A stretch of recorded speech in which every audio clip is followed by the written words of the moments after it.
तो जो चार टर्मिनोलॉजीज हम अभी तक जो है वो डिस्कस कर चुके हैं, ठीक है। तो उससे जो सबसे पहला हमारा कॉन्सेप्ट था जो हमने जिसको डिफाइन किया था वो था इंटेग्रल एलिमेंट। हाँ जी, बता सकते हैं इंटेग्रल एलिमेंट क्या होता है?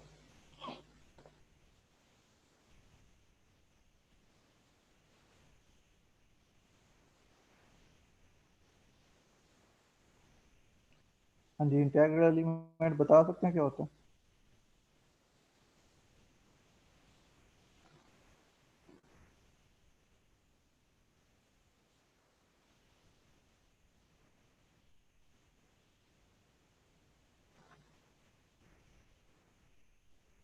आवाज़ सुन रहे हैं मेरी आप लोग?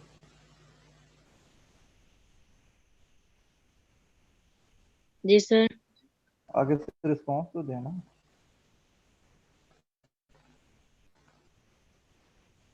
इंटेग्रल एलिमेंट क्या होता है?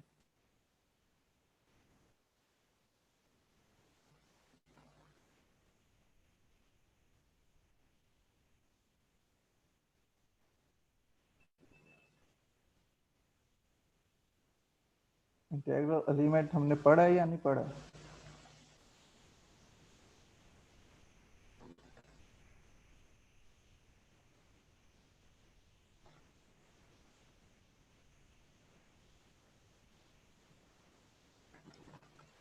सर जी, ए और बी दो इंटेग्रल डोमेन्स हैं।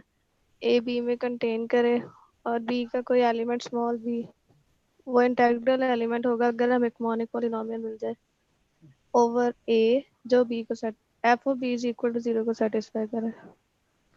ठीक है। तो दूसरा हमने पढ़ा था, एक है हमारे पास अलजेब्राइक एलिमेंट।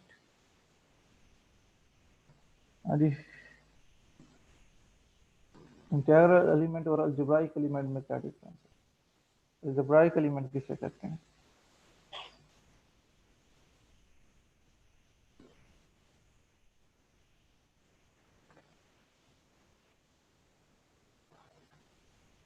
हाँ जी, अलजेब्राइक एलिमेंट। हाँ जी, बोलें।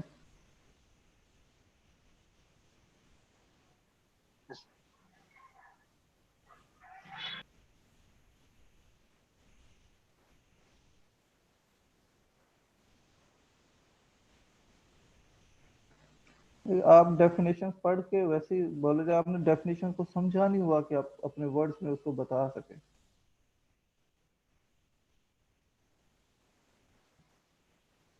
हाँ, बोलेंगे जो बोल रहे थे आप। ए और बी दो इंटीग्रल डोमेन हैं और ए जो है वो तो आपके पास होनी चाहिए।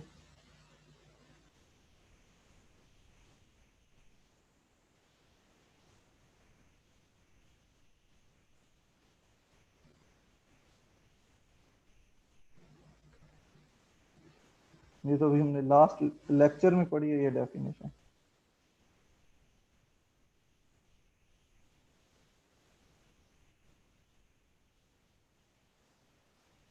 अलजेब्राइक एलिमेंट क्या होता है?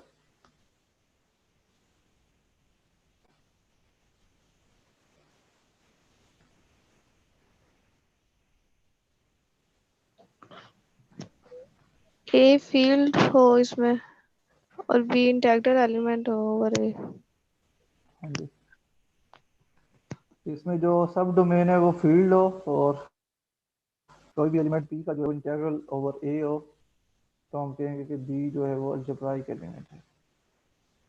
एक और हमने जो टर्म पढ़ी थी वो थी अलजेब्राइक इंटीजर। अलजेब्राइक इंटीजर क्या है?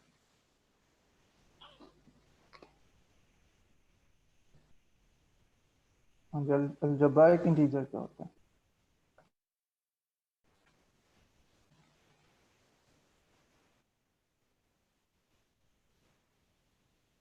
तो कोई भी कॉम्प्लेक्स नंबर जो कि इंटीग्रल ओवर जी हो उसे हम अलजेब्राइक इंटीजर कहते हैं। और फिर अलजेब्राइक नंबर।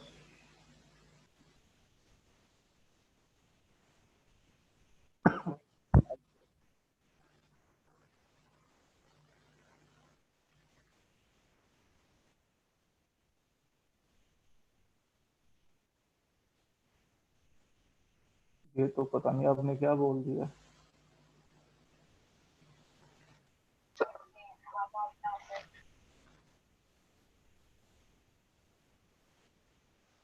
ठीक है, कि कोई भी कॉम्प्लेक्स नंबर जो इंटीग्रल ओवर क्यू हो, चल हम अलजेब्राइक नंबर कहते हैं। तो ये चार टर्म्स हैं जो हमने अभी तक डिस्कस की हैं। तो जो हमारा क्वेश्चन हो सकता है पेपर पॉइंट ऑफ व्यू से, वो इन्हीं चार टर्म से रिलेटेड हो सकता है। कि मैं आपको कोई डोमेन्स दे दूं और कुछ एलिमेंट दे दूं, और आपने चेक करके बताना हो कि वो इंटीग्रल नहीं है, या अलजेब्राइक है या नहीं है, अलजेब्राइक इंटीजर है या नहीं है, या अलजेब्राइक नंबर है या नहीं है। तो इन चीज़ों को कैसे प्रूव कर सकते हैं या डिसप्रूव कर सकते हैं, ये मैंने थ्रू एग्जांपल्स आपको जो है एक्सप्लेन कर दिया होगा। अगर कोई क्वेश्चन करना चाहता है इन पे तो क्वेश्चन कर सकता है।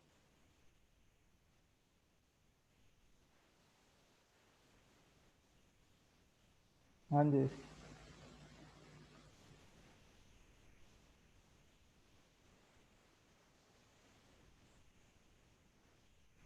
इन चार टर्म से रिलेटेड कोई क्वेश्चन करना चाहते हैं तो आप क्वेश्चन कर सकते हैं। क्लियर है तो फिर फौरन बताया करें। आप तो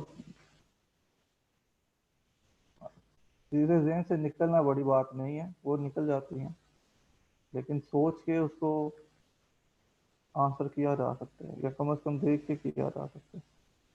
तो जी नेक्स्ट जो हमारा टॉपिक है वो है डोमेन इंटीग्रल ओवर ए सब डोमेन। डेफिनेशन इसकी ये है, let A and B are two integral domains such that A is a subdomain of B, okay? और A सबडोमेन ऑफ B का मतलब यही है कि A जो है वो B में कंटेन करती है। Then B is called integral over A। इससे पहले जो हमने इंटेग्रल एलिमेंट की डेफिनेशन की थी उसमें B के एलिमेंट को कहा था ओवर ए इंटेग्रल, और इस डेफिनेशन में हम पूरी की पूरी डोमेन को कह रहे हैं कि वो ओवर ए इंटेग्रल होगी। तो कब, if every element of B is integral over A। अगर B का हर एलिमेंट ओवर A इंटेग्रल हो जाए तो हम कहते हैं कि वो पूरी की पूरी डोमेन जो है वो ओवर A इंटेग्रल हो। क्लियर है डेफिनेशन? ठीक है, अगर ये डेफिनेशन क्लियर है तो एग्जांपल देखिए। एग्जांपल नंबर 1,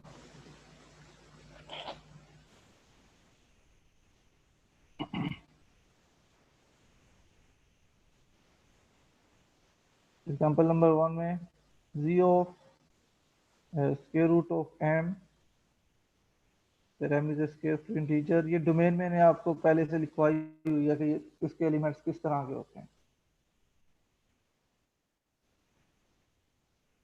ठीक है, z of square root of m is integral over z।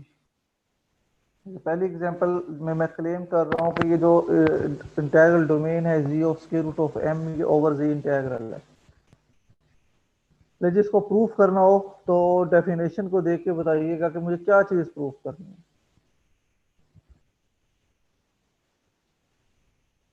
अगर एक डोमेन को दूसरी डोमेन पर, सब डोमेन पर इंटीग्रल प्रूफ करना है तो मुझे क्या प्रूफ करना पड़ेगा?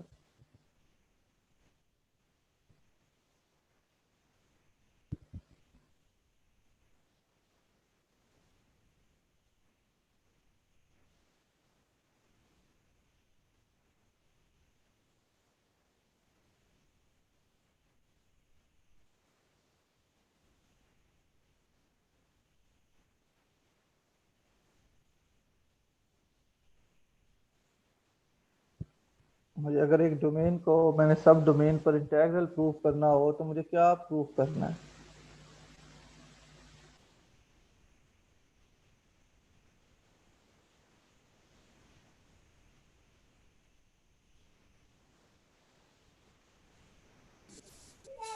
सर इसमें हमने प्रूव करना है कि जी स्क्वायर रूट एम का हर एलिमेंट जो है वो इंटेग्रल है जी के ऊपर।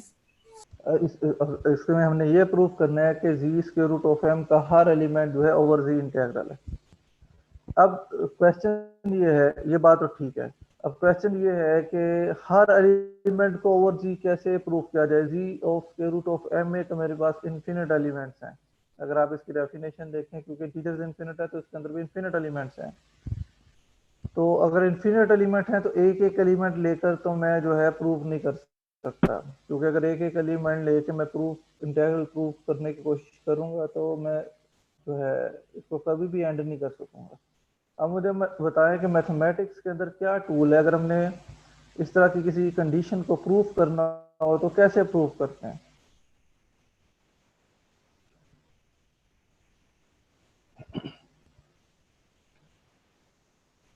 तो अगर मैंने प्रूफ करना है कि G of square root of M का हर एलिमेंट इंटीग्रल है, तो इस हर एलिमेंट वाली कंडीशन का मतलब है कि हर एक एक एलिमेंट इसके ऊपर इंटीग्रल होना चाहिए। तो हर एलिमेंट ओवर जी इंटीग्रल कैसे प्रूफ किया जाए इससे? जब इस तरह की कोई भी कंडीशन आती है मैथमेटिक्स में अंदर, तो हम क्या टूल यूज करते हैं, कैसे प्रूफ करते हैं इसको? मैथमेटिक्स इंडक्शन तो नहीं, किस पे इंडक्शन हम लगाएंगे जी आप? सर हम जी स्क्वायर हाँ रूट एम जी, का एक जनरल एलिमेंट ले लेंगे। हम जी स्क्वायर रूट ऑफ एम का एक जनरल एलिमेंट लेंगे, ठीक है। और अगर वो जनरल एलिमेंट ओवर जी इंटीग्रल हुआ तो फिर इसका मतलब इसका हर एलिमेंट इंटीग्रल होगा, ठीक है। तो मैं इसको प्रूव करता हूँ। लेट एक्स इक्वल टू, मैं जनरल एलिमेंट ले रहा हूँ G square root of M का। बताएंगे G square root of M का जनरल एलिमेंट किस फॉर्म का होगा?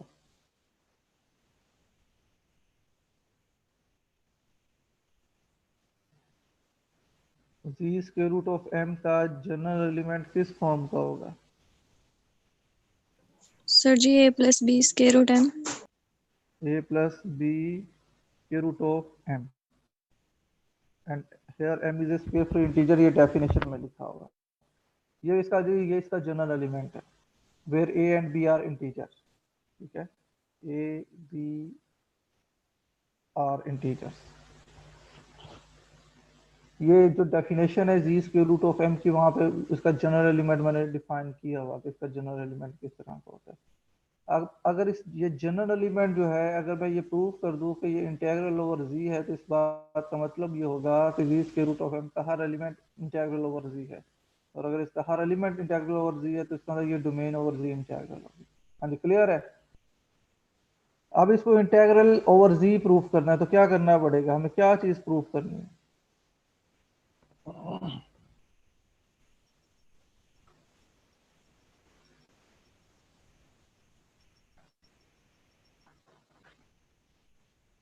हाँ जी, अगर इस एलिमेंट को मैंने ओवर जी इंटीग्रल प्रूफ करना है तो क्या प्रूफ करना है? बेसिकली हमने क्या चीज फाइंड करनी है? मॉर्निंग पॉलिनोमियल सर जी। ठीक है, आप बात अधूरी कर रहे हैं। सिर्फ मोनिक पॉलिनोमियल नहीं, साथ और भी कोई कंडीशन है? F B is equal to 0। ये भी अभी भी बात कंप्लीट नहीं है। Monic morning polynomial over polynomial G. Over G. हमें monic polynomial over G compute करने हैं जो कि इस एलिमेंट को सेटिस्फाई करेगा। यानी सेटिस्फाई करने का मतलब जब ये एलिमेंट उस पॉलिनोमियल में पुट करेंगे तो आंसर 0 आएगा। ऐसा ही है ना? आप मुझे बताइए वो मोनिक पॉलिनोमियल यहाँ से कैसे बनाए फिर हम?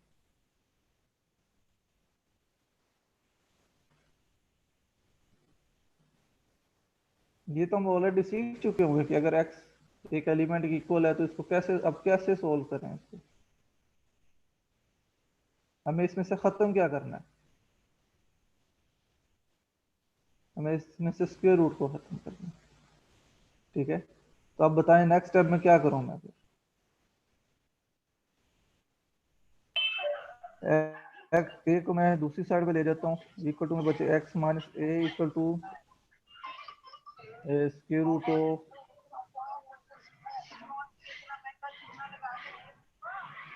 एम इंटू बी, ये बचेगा हमारे पास। हाँ जी, अब क्या करूँ?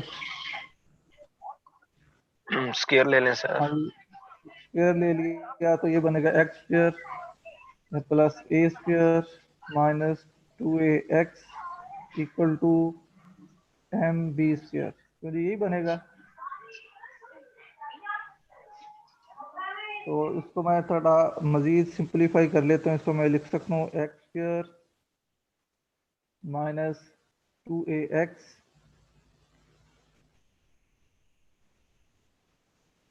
Plus A square minus M B square equal to 0। तो ये लिखा जा सकता है ऐसे।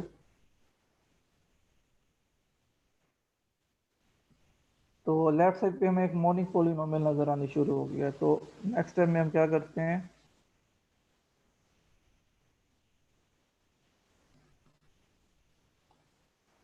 I take f of x equal to x square minus 2ax plus a square minus mb square। ठीक है, तो मैंने ये एक पॉलिनोमियल जो है वो अज्यूम कर ली। अब ये देखिए, पहली बात ये बात तो क्लियर है कि ये मोनिक पॉलिनोमियल है। ठीक है, तो दूसरी बात ये चेक करना है हमने कि क्या इसके जो कोफिशिएंट्स हैं वो इंटीजर्स हैं या नहीं है। तो पहला कोफिशिएंट कौन सा है? 1।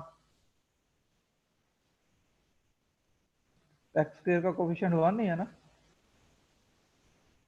जी सर। 1 इंटीजर है या नहीं है? है सर जी। है। अच्छा, -2a दूसरा कोफिशिएंट है, -2a एक्स का कोफिशिएंट जो है -2a, तो ये इंटीजर होगा या नहीं होगा?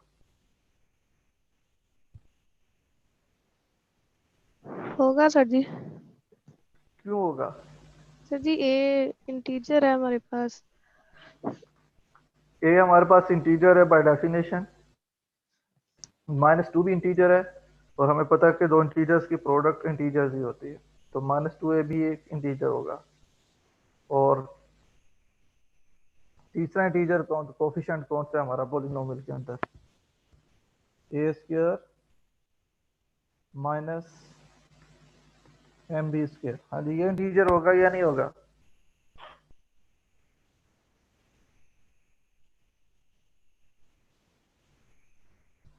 हाँ जी, ए स्क्वायर, ए इंटीजर है तो इंटीजर का स्क्वायर क्या होता है? वो भी इंटीजर ही होता है। अगर ए स्क्वायर इंटीजर है, फिर इसी तरह एम बी स्क्वायर भी इंटीजर होगा, दो इंटीजर्स का डिफरेंस भी इंटीजर होता है, तो इसका मतलब A square minus M B square भी एक इंटीजर होगा। इसका मतलब इस पॉलिनोमियल के अंदर जितने भी जो कोफिशिएंट है वो सारे के सारे जी के एलिमेंट्स हैं। ठीक है, तो यहाँ से क्या साबित हुआ फिर? इसका मतलब ये एक मोनिक पॉलिनोमियल है ओवर जी।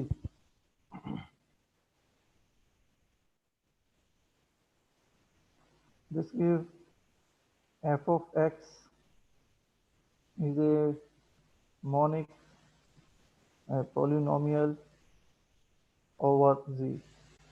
और मजीद क्या चेक करना रह गया?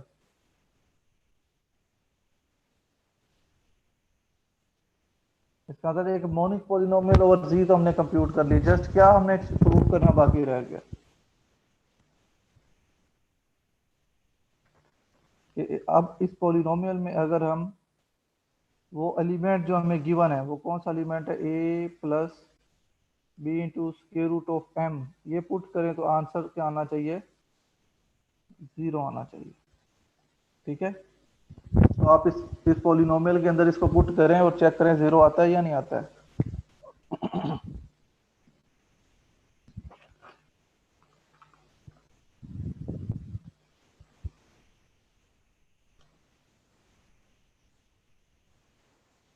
हाँ जी, चेक करके बताएंगे अभी अभी मुझे।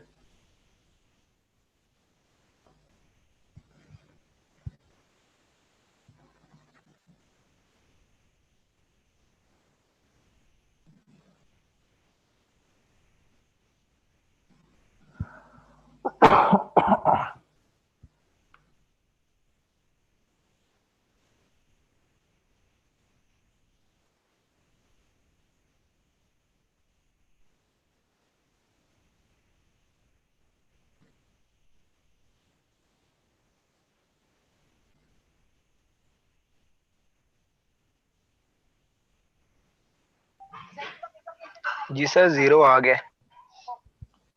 जी ये 0 आ गया। अब क्या प्रूव हो गया फिर कि हमने एक monic polynomial over G compute कर ली जिसको ये एलिमेंट सेटिस्फाई कर रहा है। इसका मतलब ये एलिमेंट जो है ये ओवर जी इंटेग्रल है। ठीक है, this implies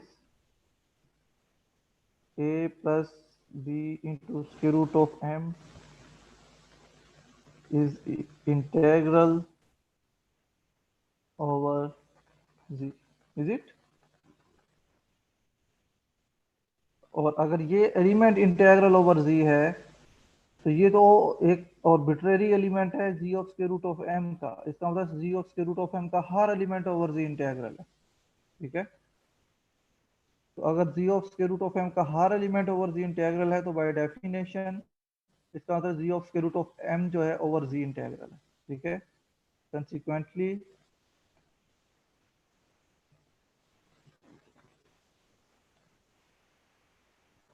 g of the square root of m is integral over z। जी हमने इस क्वेश्चन का आंसर दे दिया। अभी क्लियर है ये बात? अगर क्लियर है तो एग्जांपल नंबर 2 देखें और ये आपने के लिए एक्सरसाइज है ये। Show that z of 1 plus square root of m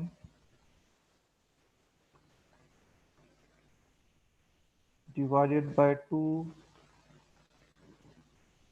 और ये मैंने इंटीग्रल डोमेन भी आपके एग्जांपल में लिखवाई हुई है कि इसके एलिमेंट्स जनरल एलिमेंट किस तरह का होता है। इज इंटीग्रल ओवर जी। क्या हाँ जी, कर लेंगे इसको प्रूफ? अच्छा अगर तो फिर एक और करिएगा। शो दैट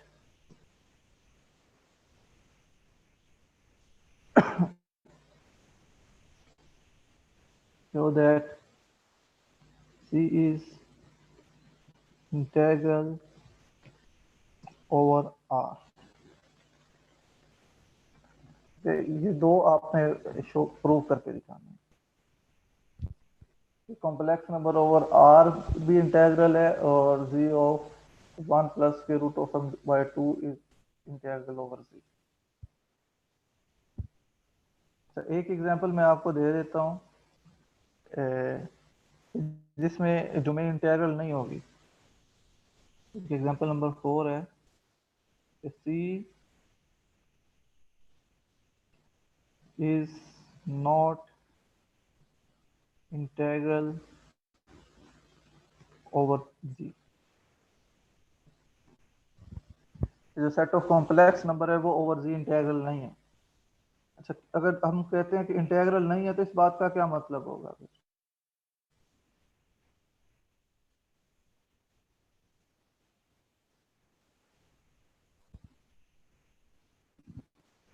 कि हमारे पास अगर कोई से भी दो इंटेग्रल डोमेन्स हों जिनमें से एक दूसरे में जो है कंटेन कर रही हो या उसकी सब डोमेन हो। ठीक है, तो अगर बी का कोई भी एलिमेंट ओवर ए इंटेग्रल है यानी कि हमें बी का एक एलिमेंट पता है जो कि ओवर ए इंटेग्रल है, तो हम ए का कोई भी एलिमेंट चूज कर लें और ए के उस एलिमेंट को बी के उस इंटेग्रल एलिमेंट से मल्टीप्लाई करें तो उनकी मल्टीप्लिकेशन से जो नया एलिमेंट बनेगा वो भी इंटेग्रल एलिमेंट होगा। इस थ्योरम की स्टेटमेंट क्लियर है? जी सर। ठीक है। तो बहरहाल इसका मैं प्रूफ नेक्स्ट टाइम करूंगा, आप इसको खुद भी करने की कोशिश कीजिएगा, बिल्कुल आसान सा प्रूफ है, ना हुआ तो फिर मैं नेक्स्ट टाइम इसको प्रूफ करूंगा। कोई क्वेश्चन करना चाहते हैं तो क्वेश्चन कर सकते हैं।